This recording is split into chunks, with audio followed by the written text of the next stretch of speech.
Over the last 2 days, we've asked you one question. When the border is on the boil, can it be business as usual with China? We've decoded instances where India could have kept Chinese companies out of the gate. Today, in the third part of the series, we have a key development to share with you. The government of India has finally hit back at China. India's telecom ministry has issued an order. This is for all state-run telecom operators, BSNL, MTNL and other subsidiaries. They have been commanded to not use Chinese suppliers to upgrade their 4G networks. And that's not all. They're not to import anything from China. Now, there are reports that the government could ask private players to also reduce their reliance on Chinese products and services. If the ministry can get all the parties on board, it can hit China hard. Look at the numbers. The market for telecom equipment in India is around 12,000 crore rupees. And Chinese firms control nearly 1/4 of this market. That's 3,000 crore rupees going to China every single year. One Chinese supplier is particularly under fire, not only in India but across the world, Huawei. The company is scrambling its firefighting teams. They're trying hard to assure governments that their 5G technology will not be used to snoop on people, that they're not China's spy machines. But governments are not convinced. The US, the UK, several other countries fear that the Chinese laws would compel Huawei to share the information.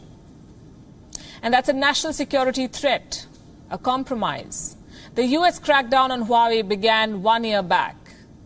But in December 2019, just 7 months ago, India allowed Huawei to participate in 5G network trials. Despite American pressure to boycott this company, India allowed it. Why?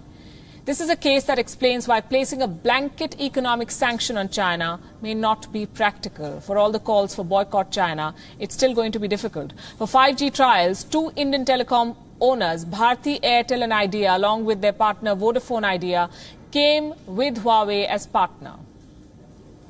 Huawei's telecom equipment is far cheaper than the other suppliers, Ericsson and Nokia, the two other players in the market. Bharti Airtel and Vodafone Idea have been suffering massive losses. They've been losing customers every single month. So placing a ban on Huawei would have strained their revenue even further. So India, for the sake of protecting an Indian company, for not having a strong domestic telecom equipment supplier, had to allow Huawei in 5G trials. The point I want to make here is, for now, Huawei has only taken part in trials. The auctions for 5G spectrum will not be held this year. The government still has time to make a decision on Huawei. But for now, it has played it safe by banning state-run firms from having anything to do with these Chinese firms. And that's a start, a step towards self-reliance.